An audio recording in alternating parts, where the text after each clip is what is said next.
Olá, tudo bem com você? E chegamos ao capítulo 20 do Evangelho de João, o capítulo que narra a dramática morte de Cristo na cruz. Aqui vemos o texto de uma testemunha ocular que esteve bem pertinho de Jesus em seus últimos momentos aqui na terra, seus últimos momentos antes da morte na cruz. João, o evangelista. Eu vou destacar aqui alguns versos importantes neste capítulo que merece nossa leitura atenta e nossa reflexão em tudo o que aconteceu naquela tarde triste ali em Jerusalém. Verso 5: Eis o homem. Pilatos não tinha ideia, não tinha a mínima ideia do peso de suas palavras. Os líderes religiosos de Israel mandando crucificar o Messias, que era algo mais absurdo. Verso 6 diz que eles queriam que ele fosse crucificado. Não abrigue a semente do ódio e da inveja. Você não sabe o tamanho da árvore que isso vai dar. Verso 7. Os judeus entenderam muito bem o que Jesus havia dito. Ele era o Filho de Deus. Com isso, ele havia se igualado ao Eterno. Jesus não pode ser apenas um profeta ou sábio. Ele se dizia Deus. Ou era de fato Deus, ou era um lunático. Não há meio termo nessa questão. Verso 8. Pilatos era medroso e amava seu cargo mais do que tudo. Esse tipo de gente é dado a cometer injustiças. Verso 12. Os judeus jogaram baixo, apelaram para o medo de Pilatos ao mencionar César. Interessante porque esse é um tolo reconhecimento da obrigação de servir a César, em vez de a um rei próprio. Caifás havia argumentado que um homem deveria ser sacrificado para salvar a nação.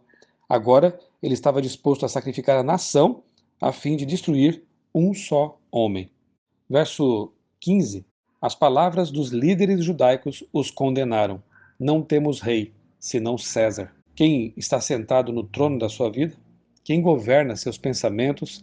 Quem é o seu rei? São perguntas importantes para as quais devemos ter claras respostas. Verso 20. Muitos dos judeus leram a placa sobre a cabeça de Cristo.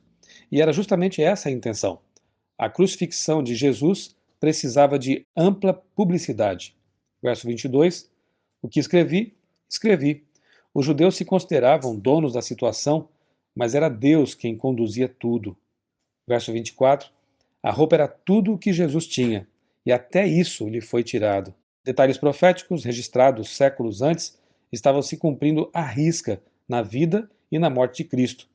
Isso prova, demonstra claramente que ele de fato é o Messias.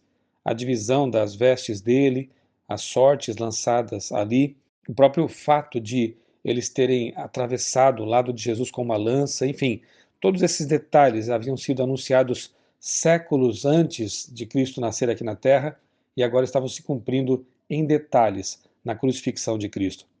Versos 26 e 27, mesmo diante da morte, Jesus se preocupou com o bem-estar de sua mãe.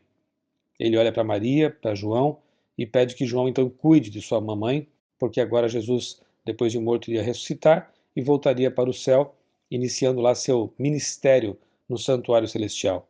Mas ali na cruz, sofrendo as dores da agonia da crucificação, Jesus se preocupa com sua mãe e pede que João cuide dela. Jesus deseja que cuidemos também das pessoas mais velhas e dos desamparados, dando-nos o exemplo de como fazer isso. Verso 28, o Criador de toda a água do universo teve sede. Você consegue conceber uma coisa dessas? Verso 30, uma das frases mais significativas de toda a Bíblia. Jesus disse, está consumado. O plano da redenção estava consumado e nossa salvação garantida. Verso 31, o sábado é inutilmente guardado quando abrigamos pecado no coração.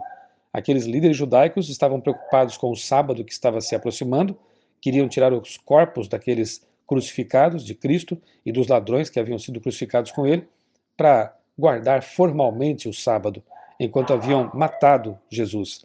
É inútil querer guardar mandamentos quando estamos transgredindo outros, quando no coração existe ódio, existe pecado. A lei tem que ser guardada pelo motivo correto, por amor a Deus e não por esses motivos manifestados aqui, inutilmente, contraditoriamente, por esses líderes judaicos. Verso 31 ainda, mataram o Criador do sábado e ainda pretendiam guardar o sábado. Veja só que ironia. Verso 35, é emocionante poder ler o relato da crucifixão feito por alguém que esteve tão perto, sempre tão pertinho de Jesus. E versos 38 e 39, nunca é tarde para manifestar nossa fidelidade a Jesus. Vemos aqui que Nicodemos e José de Arimateia, ambos que seguiam Jesus de longe. Nicodemos foi aquele que buscou um encontro com Jesus à noite, com medo do que os outros iriam falar dele. José de Arimateia, como é dito aqui no relato, que seguia Jesus secretamente, agora, nesse momento dramático, se manifestam publicamente sua fé em Jesus. E os dois retiram o corpo da cruz, e Jesus, o corpo dele, é depositado na tumba que seria de José de Arimateia, uma tumba nova, que ficava em um jardim conhecido, publicamente conhecido. E isso foi muito importante porque ninguém poderia argumentar que o corpo foi escondido, foi roubado, todos sabiam onde Jesus estava. E no dia da ressurreição, essa evidência ficaria muito concreta para todos, porque a tumba, antes ocupada pelo cadáver de Cristo, estaria vazia. Que possamos realmente meditar nessas últimas cenas da vida de Cristo aqui na Terra, porque elas são tremendamente significativas. E neste capítulo encontramos realmente a consumação da missão mais importante de Cristo: comprar a nossa redenção, a nossa salvação com sua morte. Dar-nos um dia a coroa da vitória, a coroa de ouro, porque ele usou a coroa de espinhos que nos pertencia. Dar-nos a vida eterna, que era dele, em troca da nossa morte anunciada, que nós merecíamos por causa do pecado. Jesus fez essa troca e por isso nós podemos ter a vida eterna.